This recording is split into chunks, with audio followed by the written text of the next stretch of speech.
El mundo está en manos de los emprendedores, hombres y mujeres que desafían los obstáculos en busca de su objetivo. Y para apoyar esas iniciativas, un grupo de profesionales aportan sus ideas en Freites y su gente.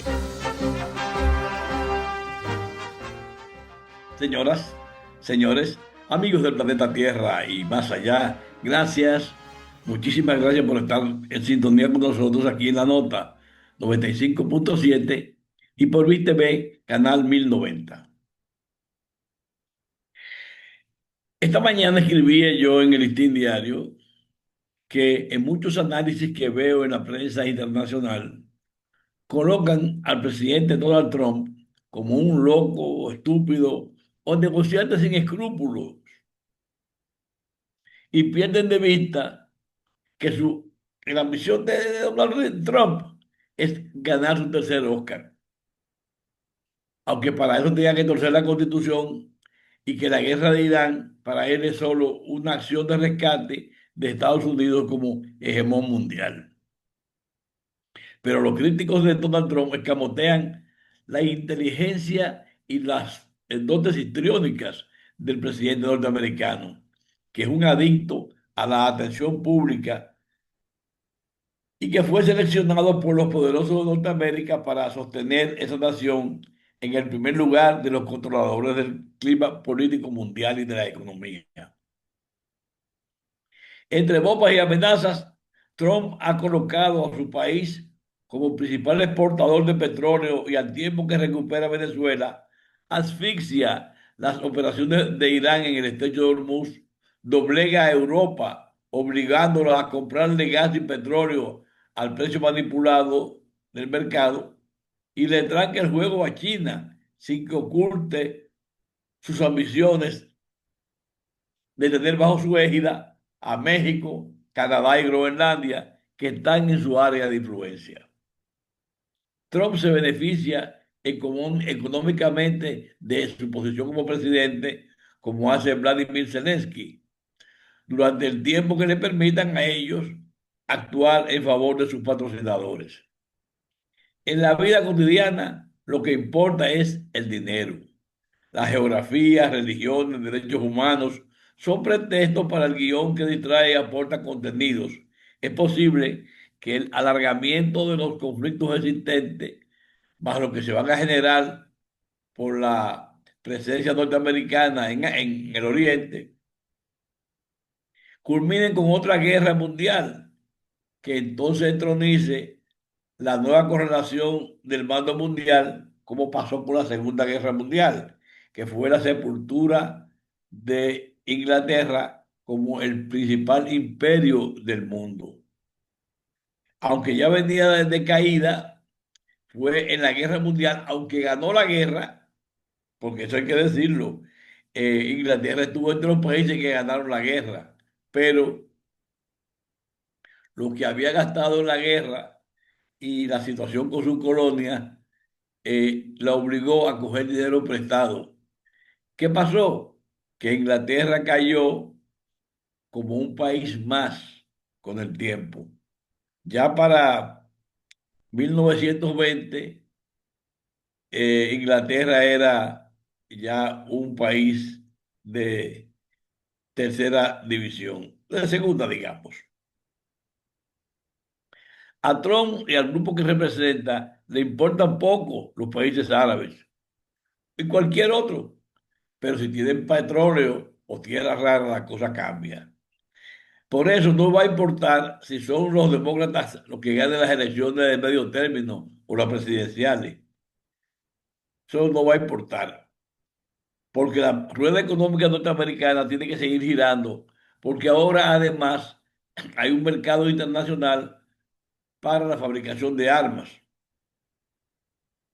De Trump ya le mandó a las compañías eh, me- automovilísticas como Ford para que sean suplidores del Pentágono, que es una institución que paga rápido, compra mucho, gasta sin medida, siempre busca innovaciones, pero tiene poco control del gasto. es un buen comprador. Así que veremos incrementar el gasto militar hacia compañías norteamericanas. Claro, esto no es jalar un plantón de yuca, esto no es coser y cantar. Esto va a coger su tiempo y Estados Unidos tendrá que desempeñarse con las armas que tiene, aunque parece ser que China y Rusia tienen armas mucho más modernas y de mayor efectividad. Habrá que ver, porque para términos militares, los países no publican todo lo que tienen ni dicen todo lo que saben. Habrá que ver cómo se maneja esto más adelante. Por aquí tenemos el caso de Hipólito, ya en el plano local, en la política dominicana. Hipólito es un político que salió de la influencia de Antonio Guzmán y hizo su propio liderazgo, aunque tuviera proximidades con Peña Gómez. Hipólito de Hipólito Mejía. Y este expresidente se ha caracterizado por mantener posturas independientes sobre muchos temas y cuando necesita que lo escuchen, le hace una herramienta pública a quien sea. El presidente Abinader es uno que ha sufrido sus embates, porque siempre ha correspondido a los llamados del presidente Mejía. Mientras el gobierno del PRM en pleno está defendiendo el tijerazo a los recursos de los partidos políticos, ayer Hipólito Mejía puso distancia de esa decisión que, aunque es popular ante muchos ojos de la población descreída de los partidos políticos y de su dirigencia, ha puesto al gobierno a pelear con 24 partidos, la Junta y ahora el sector de Hipólito en el PRM. El gobierno, con el recorte de los fondos a los partidos, le ha pasado igual que a Donald Trump en la guerra de Irán. No lo apoya ningún país, tiene amplio rechazo en la población de Estados Unidos y hasta lo interno. El propio gobierno y el movimiento MAGA hacen desacuerdos públicos. Antes de que el presidente Abinader anunciara la detención de las actividades en el Romero con la finalidad de exploración de la riqueza minera de esa zona de San Juan, Mejía dijo que no se debe gobernar con miedo y expresó su apoyo total a que se hagan los estudios de factibilidad en la mina de Romero. El que se mete a político en un cargo importante tiene que tomar decisiones, tiene que tener coraje para enfrentar los problemas. El que tenga miedo que se compre un perro o un gato prieto. Fueron sus declaraciones previas al anuncio del presidente Abinader. En las últimas dos decisiones que ha tomado el gobierno, Hipólito no solo está en desacuerdo, el punto es que lo diga públicamente, que se ponga a disposición de los periodistas y reporteros para abordar esos temas. Ese accionar no es nuevo. Antes, incluso, fue uno de los principales críticos de la apuesta del Ministerio Público Independiente que promovió el presidente Mejía con respaldo del grupo de la sociedad civil. En el caso del recorte de los cheles a los partidos, habría que ver qué busca Hipólito Mejía, que prefiere coincidir con la oposición y no con su partido de gobierno. Yo creo que Hipólito se está poniendo con un poco de distancia del gobierno para que sienta la presión de que Hipólito le pueda crear problemas al gobierno y a la candidatura que quieran imponer. Además de facilitar un acercamiento con los partidos que no están alineados con la oposición, que se podrían alinear más fácilmente con Hipólito. En muchos de estos casos, estos políticos conocen a Hipólito, han sido sus aliados políticos, porque no son nuevos en este negocio y saben que Hipólito es un político 100%. Así que no es de dudar que estas rabietas, que estos desplantes de Hipólito no sean más que señales con espejito a Abinader para que sepa que él podría alejarse de la zona de influencia del gobierno para buscar respaldo más allá, para buscar un poco de aproximación los partidos pequeños y quién sabe, para facilitarle la candidatura a Carolina Mejía. Entonces, pienso que esto que está haciendo Hipólito, naturalmente, que es una aproximación a la franca en su campaña política a favor de Carolina Mejía. Voy a hacer una pausa, amigos, y vengo dentro de un momentito. Ya estamos de vuelta con Freites y su gente por la nota 95.7. Juan Carlos Guerra, buenas tardes, buenas noches, buenos días. Estoy en línea con la chercha, con la tertulia habitual con Juan Carlos Guerra. Juan Carlos, saludos, ¿cómo estás tú? Eh, Buenos días y a toda la gente que nos ve y nos escucha. Y bueno, estamos listos para comentar un poco y analizar. Juan Carlos, hay varias cosas en el aire. La primera es lo que está pasando en el PRM, donde las aspiraciones presidenciales están en el congelador, pero sin embargo, los aspirantes hacen su proselitismo bajo cuerda, en la clandestinidad. No, Corren el riesgo de que lo expulsen.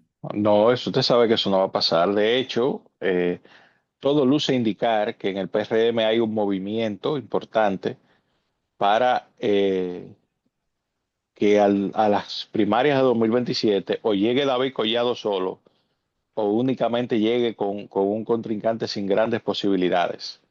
Ahí parece que se están alineando o se han alineado ya los planetas. De hecho, ya ha iniciado todo un proceso interno en el que van a extender la vida útil de las actuales autoridades hasta 2030. Hay un movimiento en ese orden para mantener el mismo esquema actual, incluyendo a Paliza como presidente del partido. Eso en aras de evitar cualquier situación interna. Es la información que tengo, además de lo que le dije, de que todo luce indicar que hay un movimiento importante para, para que llevara a David Collado de consenso hacia allá. De hecho, ya la primera importante en caer va a ser la vicepresidenta Raquel Peña, que en las próximas semanas se va a prestar a, primero, a desistir de su proyecto presidencial y luego se tiene previsto en un movimiento en cascada llevarla a respaldar a David Collado. Pero Juan Carlos, tú me hablas de paliza cuando se está hablando de hacer a Abinader presidente del partido. Sí, lo que pasa es, ese era el plan, ese era el plan inicial. Sin embargo, este mismo hecho de que se está creando las condiciones para que David Collado sea candidato, pues de entrada lastima a Carolina Mejía. Entonces, lo que se está planteando es, vamos a dejar las autoridades hasta luego de las elecciones del año 2028, ratificamos a Paliza, ratificamos a Carolina, de modo que eh, podamos transitar todo este proceso sin mayores dificultades. ¿Qué pasa? Que el hecho de poner a Abinader de presidente del partido desde ahora implicaría mover a Carolina en función de que ella es candidata presidencial, correcto, precandidata. Entonces, habría que escoger un secretario general y ya ahí poner un secretario general de Carolina es no prestarse al equilibrio. Entonces, lo que se está haciendo es simple, o lo que se pretende hacer es, en aras del objetivo mayor, y de ir al 28 sin ruido interno, para tratar de vadear el desgaste del partido, es extender las autoridades actuales y llevar una boleta sin el mayor ruido. Esa es la información que tengo, muy precisa. De hecho, fíjese que los precandidatos han disminuido considerablemente, incluso su autopromoción, eh, porque ya hay todo un movimiento que solo está pendiente eh, de hilvanar a Carolina y a Wellington Arnott. Sí, pero Juan Carlos, ¿qué gana Carolina y Wellington Arnault ante esta abdicación? Ahí entonces se entra en la dinámica de la negociación. Por eso son dos figuras que están todavía pendientes de entrar en ese esquema. Pero igual, lo que se tiene pensado, usted sabe que en un partido de gobierno controla el presidente de la República, es que en el supuesto de que ellos no entren en un pacto de consenso con David Collado, es simplemente, bueno, llegamos nosotros tres y ya toda la fuerza del presidente, más la fuerza que ha acumulado David Collado, va a ser el proceso mucho más fluido. Ahí yo, en esa parte, yo no veo disidencia interna importante, más allá de que se llegue a un proceso competido en octubre. Pero la idea que hay, la idea que se tiene en el PRM y se ha empezado a trabajar y se ha avanzado bastante es, primero, la congelación de todos los aspirantes, al menos del entorno del presidente Abinadero, los que aspiran a, a comer de su fuerza, porque la fuerza de Hipólito está comprometida monolíticamente con David Collado, aunque ya, digo, perdón, con Carolina, aunque ya figuras importantes del hipolitismo han ido dando el paso hacia David Collado, Verbigracia, Alberto Atala y otras figuras. Bueno, ya Pacheco, ya Alfredo Pacheco pactó con David Collado. Ya hay una serie de figuras que irán saliendo en cascada de manera pública, todo a partir del año 2027, porque lo que se pretende es, dado el desgaste importante que tiene el PRM por su gestión, lo que se pretende es dar la imagen de que ese es un partido que está consolidado en torno a una sola candidatura, y entonces lo que se va a hacer es, a partir de enero, febrero del próximo año, empezar a mostrar apoyos en cascada de ese nivel alto hacia David Collado. Bien, y entonces, ¿dónde ponemos a Abinader? Eh, bueno, porque en ese mismo pacto, Paliza es una ficha de Abinader. Entonces, en ese mismo pacto es lo que, para mantener tranquilo todo, vamos, porque si se abre una competencia, al margen de que haya o no un candidato que quiera competir con Abinader para la presidencia del partido, habrán varios candidatos impulsados para competir por la Secretaría General, que necesariamente queda vacante porque Carolina sale por su proyecto presidencial. Entonces, lo que ellos están proyectando es, bueno, el mal menor que tenemos es simplemente ratificar a todas las autoridades, posponer el proceso para después de las elecciones del año 2028 y continuar remando con todo esto en aras de llevar el partido con menos ruido interno posible. Esa es la lógica. Aunque si Abinader quiere, cuando sea expresidente de la República y si está suelto en la República Dominicana, pues evidentemente que si él quiere ser presidente del PRM lo va a hacer. Ok, tú sabes que anteayer Donald Trump tiró en plantilla de medias que él podría quedarse en la presidencia. No, eso no es posible. Eso no Lo, es posible. lo soltó ahí en Sí, un momento importante. Donald Trump es un troll. Donald Trump lanza ese tipo de cosas porque él sabe que va a generar muchos comentarios, lo va a poner a él en la palestra, pero él sabe mejor que nadie que no hay manera, aunque en términos de popularidad, sí pudiera, pero no tiene el camino institucional para eso. No hay forma de que lo haga, porque para una enmienda constitucional él necesita una mayoría congresual que no tiene.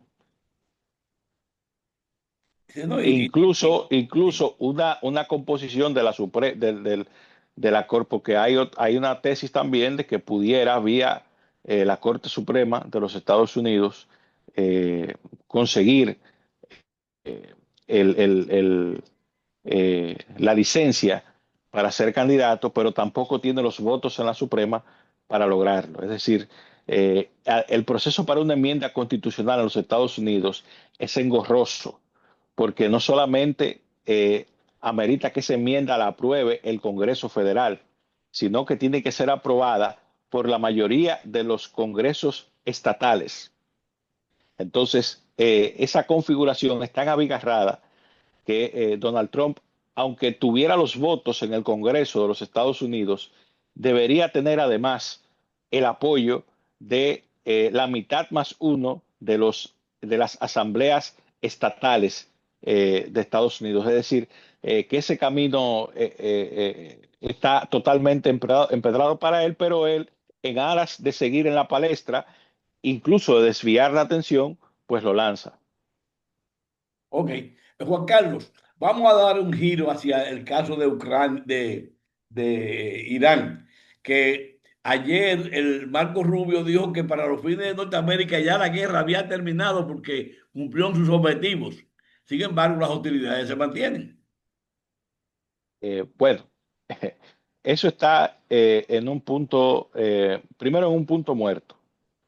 Ellos saben que ya eh, el gobierno de Irán, que no van a poder desarticular al gobierno de Irán. Entonces lo que dicen es, bueno, esto terminó, ya nosotros ganamos, pero la realidad es que el problema diplomático continúa allí. De hecho, el estrecho de Hormuz está cerrado todavía.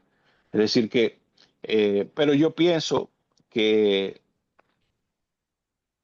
eso lo que evidencia es que las negociaciones están en un punto muerto, porque fíjese que no hay una altisonancia, sino él diciendo, no, no, espérense, que ya eso terminó, nosotros ganamos.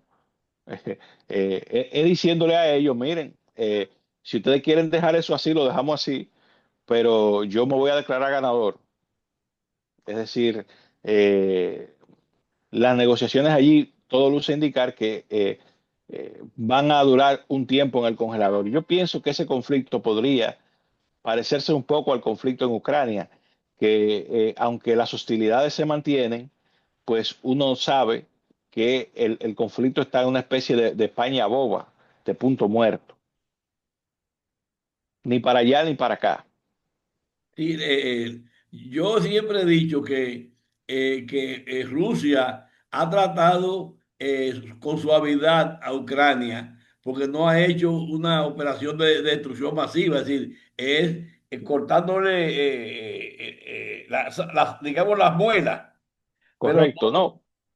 Eh, en estos tiempos una operación, digamos que, porque vamos a ser claros, si Putin quiere, basta con una orden para destruir Ucrania. Lo mismo pasaría con Estados Unidos. Si Trump quiere, basta con una orden para destruir a Irán, pero ¿y después qué? Es decir, las consecuencias de eso, eh, ni políticas ni militares, pudiéramos adivinarlas, porque implicaría entonces que el conflicto llegue o pudiera desencadenar en otra cosa más grande que quizás ninguno de los dos en cada caso quiere asumir ese riesgo y prefiere tratar de vencer por cansancio, más que ir por la buena o por la mala. sí, pero en el caso de Irán, que es la parte que está aparentemente en ventaja, ellos quieren una negociación que Estados Unidos capitule y le pague por los daños que ha incurrido. Pero Estados Unidos quiere decir, no, ya yo me voy para mi casa, Dios, si de mí no me acuerdo. exactamente, porque realmente Estados Unidos quizá dice, bueno, pero esta gente lo que quieren es una negociación en condiciones, eh, eh, digamos, perjudiciales para mí. Pues no, yo gané, nos vemos. Pero entonces eso se va a quedar ahí. Usted sabe que nunca se queda ahí. Esas son estrategias de vencer por desgaste o por cansancio al enemigo al final, porque los recursos con los que cuenta Estados Unidos son multiplican por varias cifras a los de Irán. Entonces, al final, pues se mantiene la cosa ahí para ver si el otro por desgaste, pues termina entrando en una negociación beneficiosa. Pero eso está en un punto muerto realmente. Esas declaraciones de Marco Rubio me dicen a mí que las posibilidades de acuerdo, si estuvieron cerca, se han alejado. Bueno, entonces ahí veo que la ONU que quiere ponerle sanciones a Irán si no abre Hormuz, el estrecho de Hormuz. La ONU, don Alfredo, está ahí. Eso, lamentablemente, en el mundo de hoy es una pena. Los organismos multilaterales son, son como los juegos de pretemporada de las grandes ligas.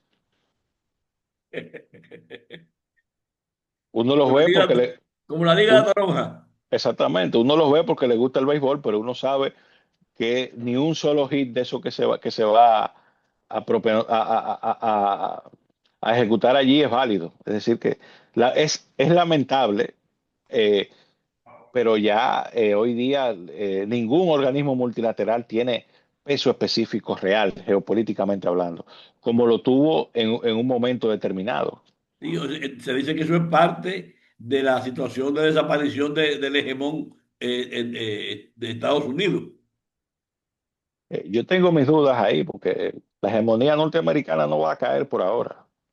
Sí, pero que ya ser el único, como era antes, pues lo que se llevaba a la ONU era un mamotreto, ya estaba tenía que estar previamente aprobado por Norteamérica.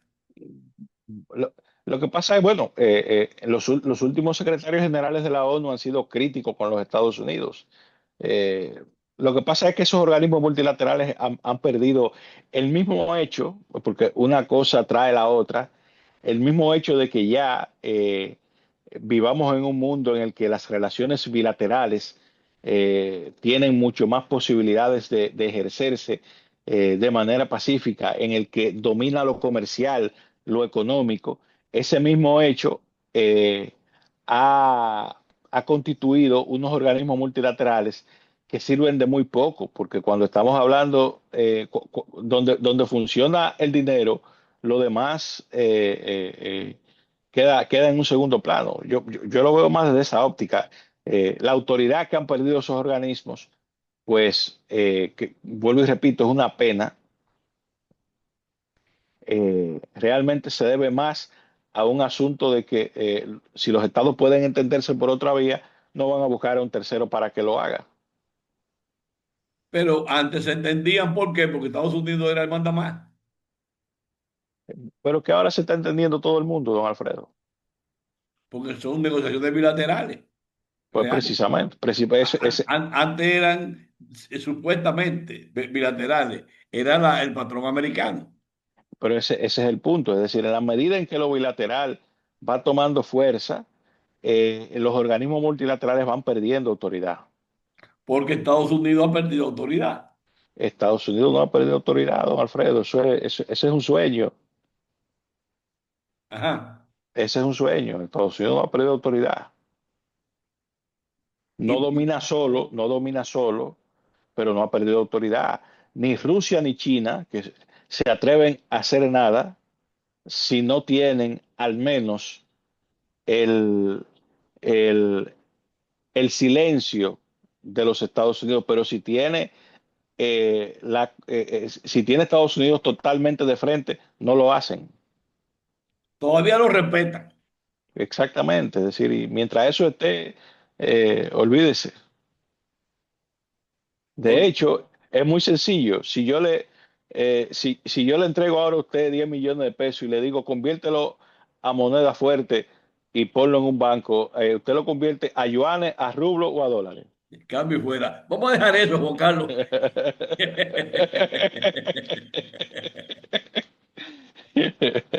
Muchas gracias por tu participación, Juan Carlos. Nos veremos la próxima semana. Bueno, pues nos vemos pronto. Ok, bye bye. Temas, opiniones, comentarios, Freites y su gente por la nota 95.7. Pese a que en el 2024 el presidente Luis Abinader anunció a través de la semanal con la prensa que eliminaría la disposición que establece que las personas mayores de 65 años solo pueden renovar la licencia de conducir por 2 años, la medida aún se mantiene. El juez del Tribunal Constitucional, José Alejandro Vargas, vivió una experiencia el pasado viernes tras acudir a una oficina del Instituto Nacional de Tránsito y Transporte Terrestre, el Intran, donde fue a renovar su licencia por 4 años y se le informó que solo era por 2, debido a que tenía más de 65 años. En un escrito a través de la red social X, con el título Barriendo la dignidad de los envejecientes, el magistrado planteó que la medida es discriminatoria. No sentí ningún enojo, aunque me frustró saber que en nuestro Estado social y democrático de derecho, no todos somos iguales ante la ley, como lo señala el artículo 39 de la Constitución, que, entre otras cosas, prohíbe la discriminación por motivo de edad o, como de forma reiterada ha sostenido el Tribunal Constitucional, el Estado no solo debe abstenerse de discriminar por edad, sino que tiene un deber positivo de protección reforzada hacia las personas mayores, escribió. De igual forma indicó que la edad no debe operar por sí sola como una presunción administrativa de incapacidad. Cuando se discrimina por la edad, se barre la dignidad de los envejecientes, concluyó. Se recuerda que en octubre del 2024, el presidente Luis Abinader dijo que se corregiría el artículo 21 del reglamento de licencia de conducir, que establece que para la categoría 1, 2 y 5, el periodo de vigencia sería de 4 años hasta que el titular de la licencia cumpla los 65 años. Ni yo ni muchos de ustedes conocíamos la existencia de esa resolución y es bueno que se haya tratado porque eso se va a corregir, dijo el mandatario. Sin embargo, con la entrega de la nueva licencia de conducir, el tema ha vuelto a salir a la luz debido a que la misma se mantiene. Es decir, Abinader habló, pero nada pasó. Se mantiene igual la discriminación contra los envejecientes. Más de 65 años, 2 años de su licencia. Pero voy a hacer una pausa. Voy a buscar a Irving Vargas a ver si hago coro con él, con la discriminación por edad, que viene desde el Estado, no desde una persona ni una institución, el Estado. Vengo ahora mismo. El mundo entero vive pendiente de los inventos y las iniciativas comerciales. Las marcas se disputan el mercado y cada día surgen productos que son presentados por Irving Vargas en Noticias de Marketing. Bueno, tengo una entrevista con Irving Vargas. Ahora mismo se fue del aire, después que estaba dispuesto para ser interrogado sobre las actividades del mercado de productos. Pero la tecnología es así. Eh, de repente es como la vida. Uno está bien y de repente se va del aire. Pero me habían dicho que el presidente de Estados Unidos, Donald Trump, calificó ayer de totalmente inaceptables las condiciones de Irán para poner fin a la guerra en Oriente Medio, lo que aumenta la probabilidad de que el conflicto siga tras semanas de negociaciones. Yo me recuerdo de que la guerra de Vietnam, había unos negociadores en París, sí,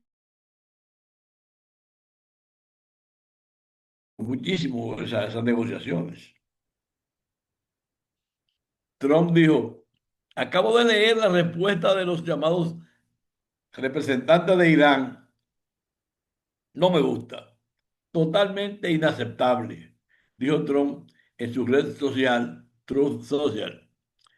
Irán había respondido temprano a la última propuesta de paz de Washington, advirtiendo que no se contendría para responder a cualquier nuevo ataque estadounidense, ni permitiría más buques de guerra extranjeros en el estrecho de Hormuz. Más de un mes después de la... No hay avances para concretar una solución duradera, ni el fin definitivo de la guerra en Oriente, desatada por el ataque del 28 de febrero de Israel y Estados Unidos contra Irán. Irán respondió con represalias en varios países de la región y con el bloqueo del estrecho de Hormuz, el conflicto ha dejado miles de muertos, principalmente en Irán y el Líbano, y ha desestabilizado la economía mundial. La República Islámica de Irán envió a través de un mediador pakistaní su respuesta al último propuesto por Estados Unidos para poner fin a la guerra.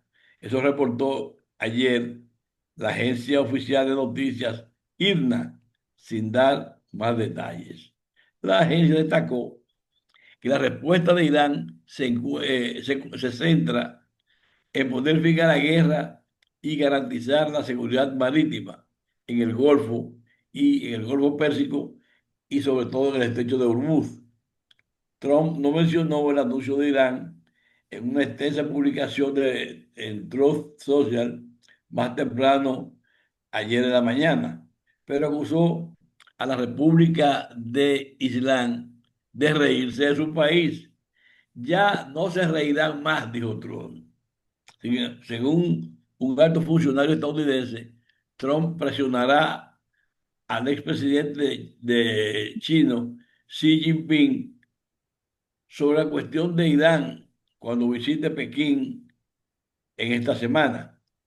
China es un comprador masivo de petróleo iraní y se ha visto afectada por el bloqueo que ha impuesto exteriormente Norteamérica, que tiene una dotación de barcos de guerra patrullando la zona fuera de Irán, pero cerca de las aguas territoriales. En una entrevista grabada la semana y difundida este domingo, Trump declaró que solo necesitaría 2 semanas para atacar cada uno de los objetivos restantes en Irán y añadió que la República Islámica ya está derrotada militarmente. Pero hay que recordar que él dijo que la guerra de Irán sería cuestión de 2 o 3 días, a lo sumo 4 semanas, y ya de eso hace meses.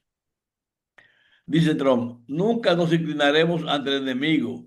Si se habla de diálogo o negociación, no significa rendición ni retirada, dijo el domingo en X. El presidente de Irán, Masoud Pezeshkian, Masoud Pezeshkian, estando el primer ministro de Israel, Benjamin Netanyahu, dijo en una entrevista divulgada el domingo que la guerra de Irán no ha terminado. Y dijo que en Irán todavía queda material nuclear, uranio enriquecido, que tiene que ser retirado de Irán. Todavía no hay instalaciones de enriquecimiento que deben ser desmanteladas, afirmó. Nuestra moderación ha terminado. En la jornada, el portavoz de la Comisión de Seguridad Nacional del Parlamento iraní, Ebrahim Rezaian, advirtió que Estados Unidos contra cualquier ataque a embarcaciones en las aguas del Golfo y afirmó que la moderación de Irán había llegado a su fin. Nuestra moderación ha terminado a partir de hoy, Cualquier ataque contra nuestras embarcaciones desencadenará una respuesta iraní fuerte y decisiva contra los buques y bases estadounidenses, escribió Reza Hey en X. Es decir, que si atacan a una de las lanchas con que patrulla Irán sus costas, es atacada, van a hacer lo mismo ellos contra buques norteamericanos o bases. Varios objetivos en el Golfo fueron atacados ayer, incluido un carguero que navegaba hacia Qatar.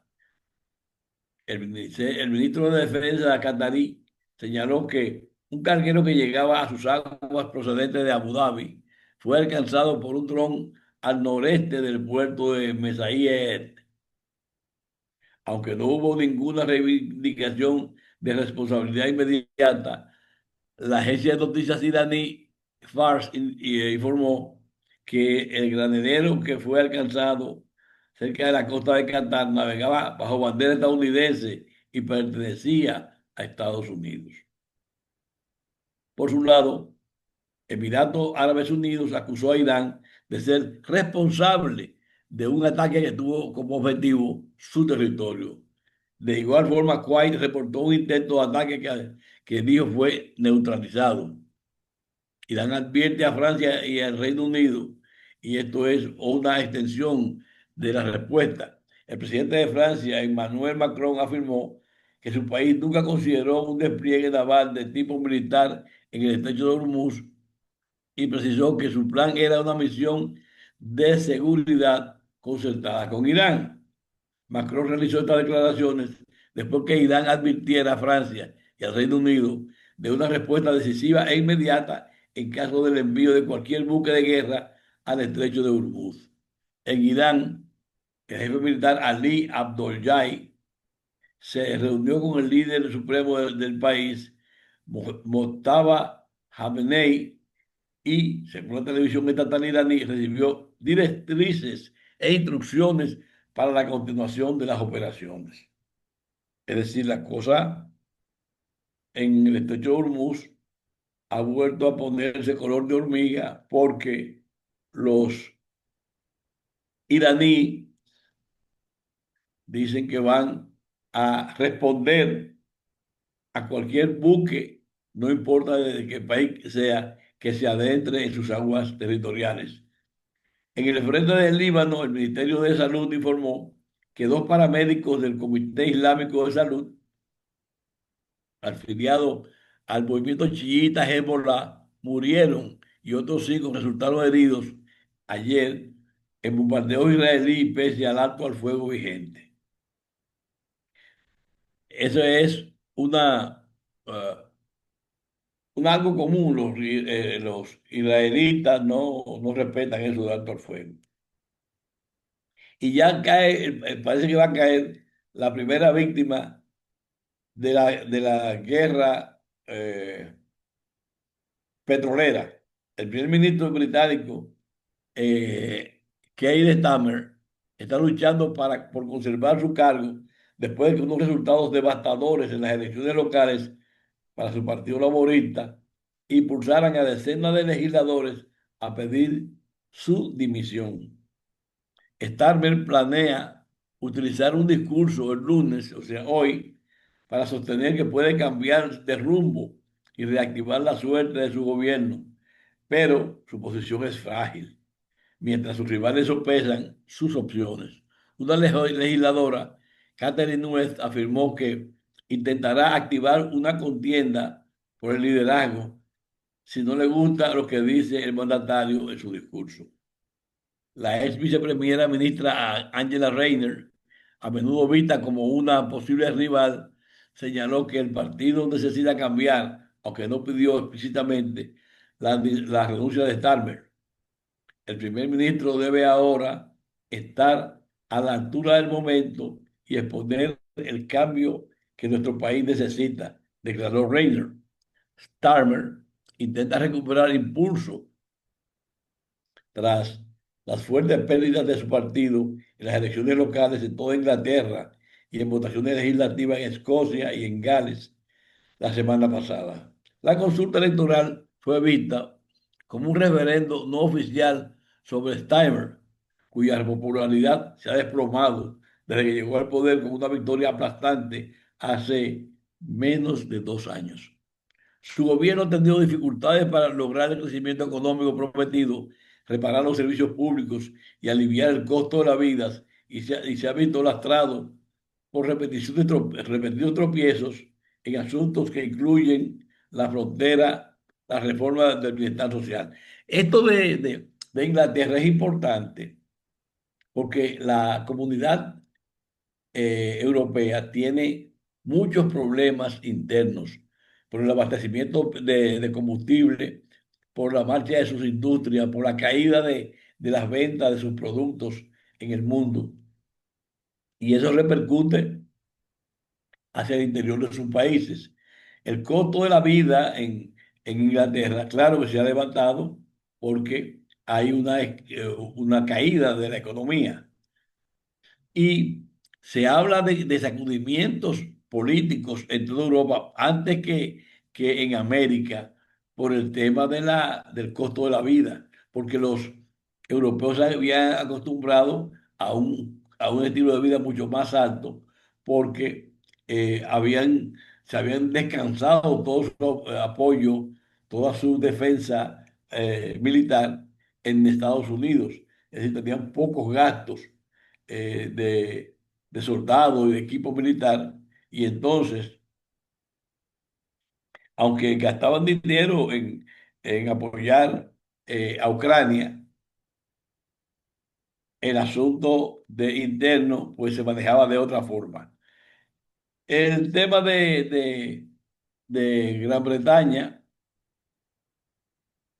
y las guerras es algo que va a, a tener sus repercusiones, porque eh, los, eh, los ciudadanos británicos están eh, cansados de la caída de la calidad de los servicios públicos, porque ya usted sabe, si no tiene dinero, si tiene el dinero para una guerra que no tiene que ver con su país, que es la guerra de Ucrania, entonces eso va a repercutir directamente con la calidad de las operaciones de los ayuntamientos y de los demás servicios públicos.